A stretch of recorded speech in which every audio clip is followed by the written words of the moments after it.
शंकराचार्य मुक्तेश्वरानंद जी ने कहा था कि इतने जानकार लोग हैं तो हैदराबाद में हुए प्लेन क्रैश की जानकारी पहले ही क्यों नहीं दे दी। अगर आपको भी अगर भूत भविष्य वर्तमान का ज्ञान अगर पहले से हो जाता तो। जी, महाराज जी की बात को नहीं काटेंगे, उनको प्रणाम करेंगे। शंकराचार्य जी हमारे सनातन धर्म के धर्मगुरु हैं, सबसे बड़े सर्वोच्च पद पर हैं और हमारे पर उन सबका आशीर्वाद बना रहता है।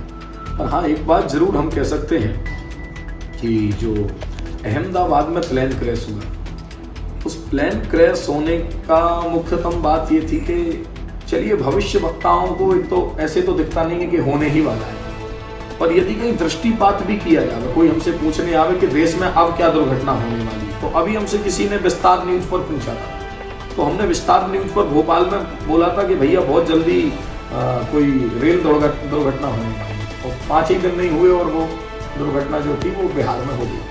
अच्छा ठीक है, अब आप विचार कीजिए, भगवान कृष्ण को ये बात पता थी बहुत अच्छे से कि महाभारत का युद्ध हो रहा है, लाखों लोगों की जान जाएगी, पर क्या वो युद्ध को बचा पाए क्या?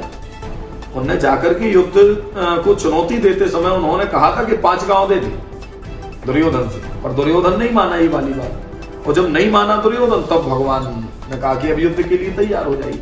तो यहाँ पर जो है, जो होने वाला है उसको मैटने की क्षमता किसी में नहीं है।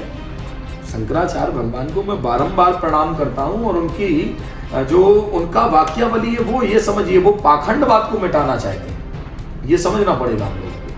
शंकराचार्य जी जो कह रहे हैं कि जो पाखंड देश में छाया हुआ है, तो वो पाखंड मिटे देश से। चमत्कार के नाम पर जो लोग ढोंग कर रहे हैं, जादू दिखा रहे हैं, मैजिक कर रहे हैं, तो उस चीज को मिटाना ही शंकराचार्य जी का उद्देश्य है। इसलिए उन्होंने ऐसा शब्द लेकर के कहा कि जनता भ्रमित ना हो गए, इसलिए लोगों के बारे में उन्होंने ऐसा कहा। बाकी तो हमारे यहाँ पूज्य धर्म सम्राट जगतगुरु शंकराचार्य स्वामी स्वरूपानंद सरस्वती जी महाराज, जिसके बारे में जो उन्होंने वाणी से बोल दिया, आज तक उनकी बात कभी नहीं कटी।